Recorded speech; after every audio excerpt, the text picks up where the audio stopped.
Vamos a Juan capítulo 2. Vamos a estar estudiando una historia que probablemente tú conoces, pero que hoy vamos a verla desde una perspectiva un poco más personal. Y nos vamos a adentrar en esta historia que Jesús hizo cuando estuvo aquí con nosotros, que fue convertir el agua en vino. ¿Se acuerdan de esa historia? ¿Alguno de ustedes ha hecho o ha planeado alguna vez una fiesta? ¿Sí? Qué cosa más estresante, ¿no? Todo tiene que estar listo, los alimentos. Si es un matrimonio, yo no sé quién sufre más, si los invitados o los novios, porque estas fiestas, estas celebraciones, siempre queremos dar lo mejor, ¿cierto? Yo creo que, ¿cuántos están casados? Levanten su manito. Yo creo que cuando ustedes celebraron su boda, querían hacerlo mejor, ¿cierto? ¿O hicieron ahí cualquier chambonada? No, queríamos hacer lo mejor y queríamos demostrar nuestra mejor fiesta, nuestros mejores alimentos. Sé que económicamente una boda no es barata, ¿no? Una boda, ¿cuánto sale más o menos por sencilla que sea? Por ahí por los 3, 4, 5 millones de pesos, ¿verdad? Y si queremos una boda que salga por las nubes, por ahí unos 8, 9, 10, hasta 11 millones de pesos, incluso mucho más. Pero siempre queremos, cuando hay un matrimonio o una fiesta, hacer y dar lo mejor y honrar a los invitados, ¿cierto? De la mejor manera. Pues estamos en una fiesta, en esta situación. Estamos con Jesús y Jesús fue invitado a una boda. Ahora, las bodas judías tenían una celebración muy especial. No eran muy diferentes a las bodas de nosotros porque los novios también querían dar lo mejor. Y de hecho, en esta boda, lo que querían estas personas, obviamente, era hacer las mejores cosas. Pero como suele pasar en algunas ocasiones, las cosas no salen como las planeamos. ¿A usted le ha pasado eso? Se siente fuerte, ¿no? Cuando uno planea y uno se sienta y después cuando uno va a ejecutar el plan y sale otra cosa diferente a la que uno había planeado, uno se estresa, ¿no? Uno dice, ay no, Señor, pero ¿por qué está pasando todo esto? Pues pongámonos en el contexto. Estamos en una boda, la llamada las bodas de Caná. Está Jesús invitado.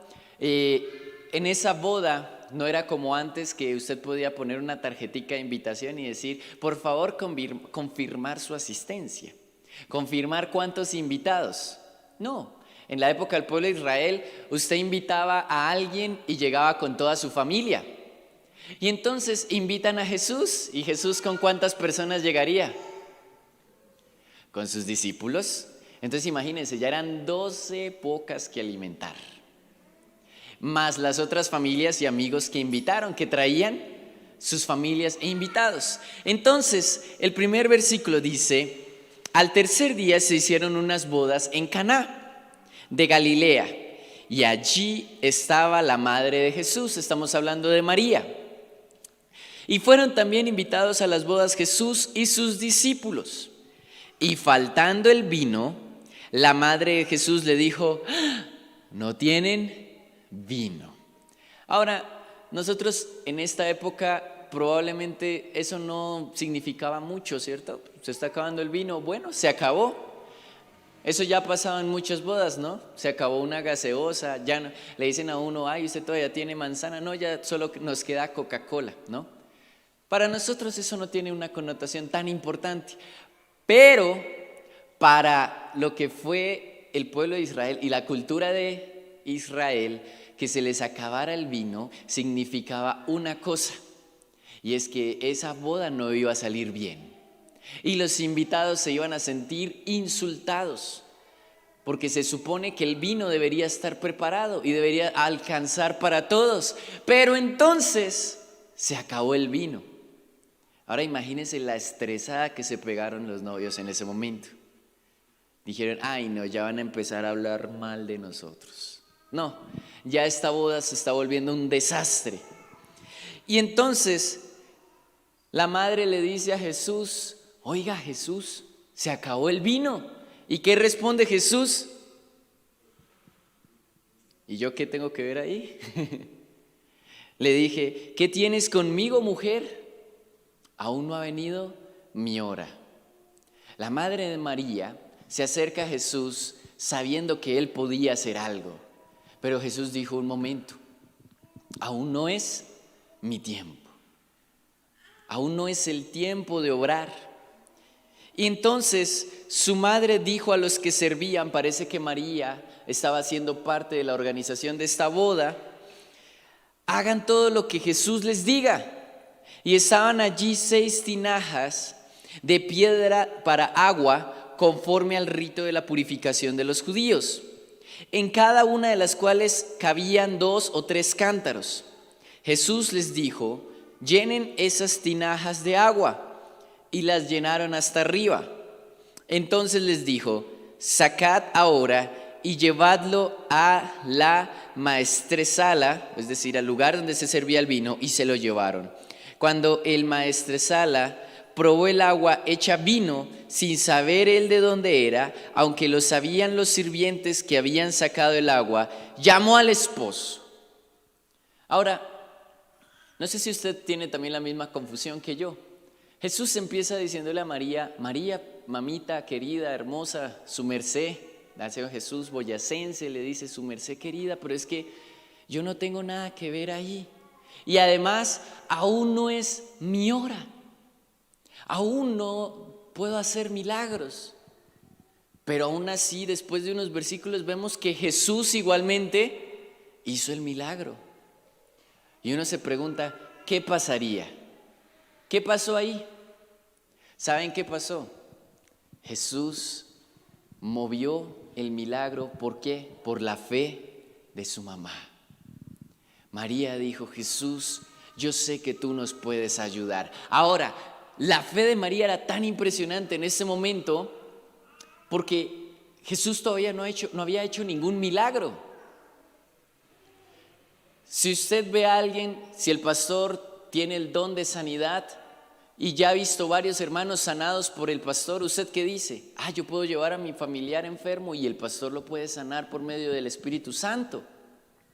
Pero Jesús no había hecho nada, no tenía todavía una reputación. Sin embargo, María, sabiendo quién era Jesús, se acerca y le dice, Jesús, yo sé que tú puedes hacer algo. No sé qué es lo que vayas a hacer, no sé cómo lo vayas a hacer, pero hay algo que tú puedes hacer, Jesús, ¿verdad? Y Jesús prueba la fe de María y le dice, sí, yo puedo hacer algo, pero aún no es el momento. Y María dice, yo sé que de pronto no es el momento. Y llamó a los sirvientes y dijo, este hombre, hagan lo que Jesús les diga. Y yo me imagino a los sirvientes preocupados por el vino, preocupados porque ya no iba a haber vino, y de un momento le dicen que hagan todo lo que dice este hombre, que probablemente muchos siervos y sirvientes no conocían. Yo creo que si hubiera sido un sirviente y estuviera en esa situación, yo digo, ¿y este quién es? ¿Por qué yo tengo que hacer lo que él nos diga? Pero parece que María tenía una autoridad en esta boda, y entonces los sirvientes dijeron, bueno, usted tiene algo, tiene vino, lo tiene guardado. Y Jesús entonces dice, ¿saben qué? Agarren unos cántaros y llénenlos de agua. Y los sirvientes, pero nosotros necesitamos el vino. ¿Por qué nos pides eso, Señor? Y Jesús les dice, hágame el favor, vayan y pongan esos cántaros. Y yo imagino los sirvientes de pronto, algunos zapateando ahí, todos como, necesitamos es vino y nos pone a llenar es agua. Y entonces Jesús les dice eso y los sirvientes empiezan a llenar agua, a cargar los cántaros y llega el agua. Y entonces Jesús le dice, ¿saben qué? Ahora llévenselo al maestro de ceremonias para que siga repartiendo el vino. Yo hubiera sido un sirviente, yo diría, no, pues los va a engañar con agua. Los va a engañar con agua. Pero el agua no sabe ni parecido al vino. Pero María diciendo, ven, no pregunten y hagan lo que Jesús está diciendo. Y entonces los sirvientes, pues bueno, llevémoslo. Llevan entonces el cántaro, se lo ponen al maestro de sala. El maestro de sala abre los cántaros, ve el vino, saca el vino y yo creo que los sirvientes en ese momento quedarían como que, ¿qué pasó aquí? Si eso lo llenamos de agua, no de vino. María por allá diciendo, yo sabía que Jesús iba a hacer algo. Y Jesús feliz también, porque sabe, cuando Jesús obra en sus hijos, Él también se alegra. Y los esposos, probablemente preocupados porque el vino se estaba acabando y viendo tinajas llenas de vino, dijeron, ¿de dónde sacaron ese vino? Y entonces el maestro de antesala agarra el vino, lo prueba y miren lo que dice. Dice en ese momento, cuando el maestro de la sala probó el agua hecha vino sin él saber de dónde era, él no sabía nada, los únicos que sabían eran los sirvientes. Entonces llamó al esposo, le dijo, esposo, ¿dónde está el esposo? Venga. De pronto el esposo asustado dijo, ay, se dieron cuenta que era agua. Pero no, llega y le dice, todo hombre sirve primero el buen vino. Y cuando ya han bebido mucho, entonces colocan el vino de baja calidad. Mas tú has reservado el mejor vino para esta hora de la fiesta. Miren esa alabanza que saca el maestro de sala delante de los esposos. ¿No le parece impresionante? Los esposos preocupados ven el vino, probablemente el maestro de sala, ellos esperando un regaño diciéndoles, ustedes, ¿cómo les fue a faltar el vino en esta fiesta? Pero llega y les dice, no, les tengo que felicitar. ¿Por qué? Porque ustedes han guardado el mejor vino para el final. Y los sirvientes diciendo, wow. Y termina el versículo diciendo, este principio de señales hizo Jesús en Caná de Galilea y manifestó su gloria y sus discípulos creyeron en él. No fue un milagro público como los que Jesús hizo más adelante. No fue un milagro en las multitudes, fue un milagro, digámoslo, para una familia, para un matrimonio y para que unos discípulos creyeran. Y aquí yo tengo algo que anotar para que tú lo guardes en tu corazón en este día. Muchos de nosotros podemos estar metidos en grandes problemas. Muchos de nosotros podemos estar asustados. Y Jesús está ahí con nosotros. Y probablemente Jesús te va a decir que hagas cosas que a ti te van a parecer una locura. A mí me parecía una locura cuando veía a algunos hermanos que yo sabía que estaban enfermos, que estaban mal y venían aquí a la iglesia a postrarse delante de Dios. Y yo decía, hermanos, pero ustedes están enfermos. ¿Qué hacen aquí? Quédense en casa y recupérense. Y los hermanos venían acá y decían, lo que pasa es que el Señor me dijo que estuviera aquí en oración. Algunos hermanos se van de un momento a otro y se aventuran a un propósito que Dios les ha dado, que parece una locura. Y uno dice, pero ¿de dónde va a sacar? Y el Señor, yo después veo cómo les provee. ¿Se acuerdan de Johannes, un querido amigo que nos acompañó de Indonesia? Cuando llegó Johannes de Indonesia aquí a Bogotá, llegó con su saxofón y una maletica, sin hablar el idioma español, solo el inglés. Y llegó aquí a la iglesia. Y entonces, de un momento a otro, a mí me pareció eso una locura. Yo dije, ¿qué hace aquí un indonés en este lugar, en un lugar donde no se habla su idioma, donde la cultura es diferente y sin nada? Porque dinero no creo que tuviera. Y cuando hablé con él la primera vez, me dice, ¿sabes? Lo que pasa es que Dios me dijo que viniera a este lugar. Y yo dije, ¿y cómo llegaste? Y él me dijo, no sé, Dios proveyó. Dios fue el que proveyó el recurso. Y luego, a lo largo de las semanas, vi cómo Johannes iba creciendo en ministerio, vi cómo él iba creciendo también en economía y cómo Dios le iba proveyendo todo lo que necesitaba. Johannes necesitó ropa, el Señor le dio ropa. Johannes necesitó recursos económicos, el Señor se los proveyó. Y yo pensaba, qué locura hizo este hombre.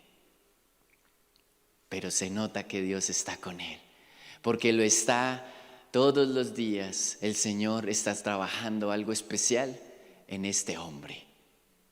Probablemente nosotros hoy estamos en una necesidad específica, no tenemos recursos, ya se nos acabó el vino. ¿Sí me hago entender cuando les digo eso? Ya de pronto se acabaron nuestras reservas, se acabaron las ideas, se acabaron los proyectos y estamos en un momento de desesperación, angustia y mucha ansiedad. Y Jesús llega y nos dice, ¿sabes? Sigue orando. Y nosotros, pero Señor, yo no puedo seguir orando, necesito que me respondas ya. Y Jesús sigue orando. Y luego Jesús dice, empieza a leer y escudriñar la Biblia. Señor, pero no tengo tiempo, tengo que trabajar porque mi familia se está quedando sin dinero. Y Señor, aparta un espacio y lee la Biblia. Señor, pero esto es una locura lo que me estás pidiendo. Pero el Señor te está diciendo, haz eso aunque parezca una locura. Y cuando menos lo esperas, Él ya ha hecho un milagro y ha convertido el agua en vino en tu familia, en tu casa. Muchas veces el Señor nos va a pedir que hagamos cosas que de pronto no nos gusten. De pronto el Señor hoy te está pidiendo esa locura de perdonar a ese familiar que tanto daño te hizo. Y tú has jurado y has dicho que no lo vas a perdonar por nada del mundo. Y el Señor te está diciendo, perdónalo, suéltalo. Y tú dices, Señor, pero no, Él es el que tiene que venir a mí porque Él fue el que me afectó a mí, no yo a Él. Pero cuando decides obedecer a Dios y decir, ok, Señor, voy a perdonarlo, entonces se desata la bendición y el agua es convertida en vino. ¿Sí me está entendiendo esta historia? ¿Sí está viendo lo poderosa que es esta historia? Ahora, quiero resaltar a María. Nuestro corazón debe ser como el de María. Nuestro corazón debe ser como esta mujer impresionante que Dios escogió. Porque María, al ver la situación, ¿a quién corrió? No fue a la tienda corriendo a buscar el vino, no fue a buscar en toda la plaza a ver si encontraba vino, fue a buscar al que hace el agua en vino. María de una dijo, yo sé que mi hijo Jesús es especial, algo Él va a hacer, algo Él va a transformar. Y se acercó entonces a Jesús y le dijo, Jesús, yo sé que tú puedes hacer algo. Y a pesar de que Jesús en primera instancia le dijo, no, ¿sabes? No es mi tiempo. Probando la fe de María, María le dijo, no sé, Señor, pero yo sé que tú puedes hacer algo. Algunas veces podemos sentir que Dios no está escuchando nuestras oraciones, que Dios no nos va a ayudar. Pero Dios, ¿sabes por qué te permite muchas veces sentir esas cosas? Para que tu fe sea fortalecida. Cuando yo llegué a los pies del Señor a los 15 años, todas las veces que oraba sentía fuego, sentía ganas de seguir orando, sentía la pasión, la presencia. Pero al cabo de unos meses dejé de sentir eso. Yo llegaba a orar y ya no sentía ese fueguito, ya no sentía ese vientico que me iluminaba, ya no sentía esas cosas. Y empecé a decirle, Señor, me abandonaste. Algo hice que te haya molestado para que ya no estés conmigo. Y empecé a sentirme muy triste porque yo dije, algo hice que haya molestado al Señor. Cuando un día estaba en la iglesia, triste por eso, porque ya no sentía la presencia de Dios, porque sentía a Jesús diciéndome, no es su momento, no es tu momento, no es mi momento, perdón, no estoy disponible en ese momento. Cuando sentía eso en mi corazón, una prédica de un pastor tremendo dijo, sabes, Esteban, no puedes vivir por sentimientos y emociones. Tú tienes que orar independientemente si sientes el fueguito o no sientes el fueguito. Porque la fe no está basada en sentimientos y emociones, está basada en convicciones. Eso me impactó, hermano. Y vi a Jesús que convirtió el agua en vino. Él me dijo, yo siempre he estado ahí en tu oración.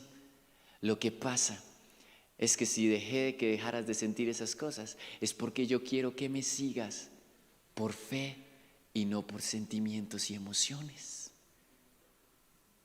Y entonces el Señor me llevó a mi versículo favorito, Hebreos 13:5.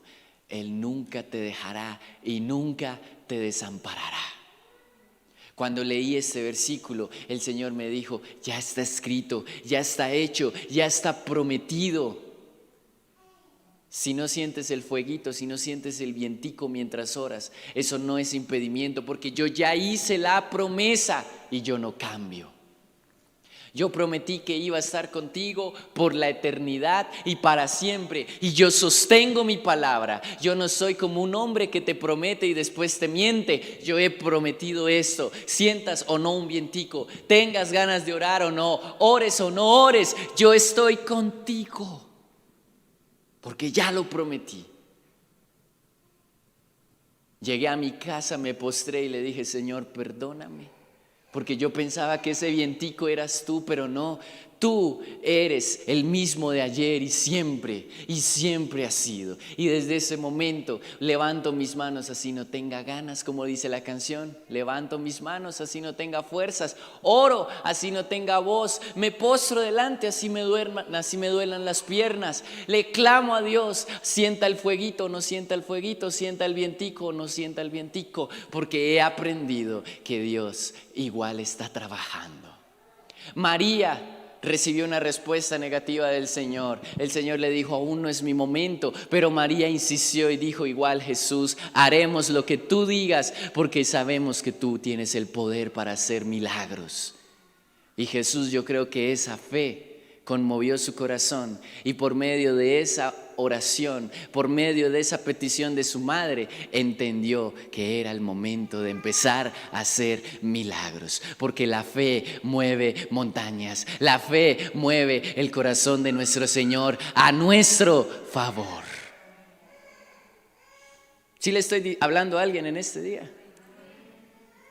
Por eso, iglesia, no te canses de buscar a Jesús. Tenemos que tener esa actitud de María. Te estás quedando sin dinero y las deudas están empezando a acumularse. Jesús, dime qué hago. Se acabaron tus reservas. Jesús, dime qué hago. Estás en una situación familiar difícil. Jesús, tú eres el que puede cambiar estas cosas. Estoy a tu servicio y haré todo lo que tú me digas. Jesús, me quedé sin trabajo, haré todo lo que tú me digas. Se fue un familiar, te insultaron, te trataron mal, te pisaron en el Transmilenio. Jesús, estoy dispuesto a hacer lo que tú digas. Y cuando aprendemos a obedecerle a Él, es cuando el agua vemos que se transforma en vino. Y el Señor, nos damos cuenta que siempre estuvo trabajando. Como dice la canción, aunque no pueda ver, está sobrando. Aunque no lo sienta, está sobrando. Aunque no tenga ese sentimiento de que el Señor está conmigo, Él sigue trabajando porque Él ya lo prometió y ya está escrito. ¿Lo creen? ¿Seguros? No les creo. Ahora sí les creo. Colóquete de pie y vamos a terminar este tiempo diciéndole: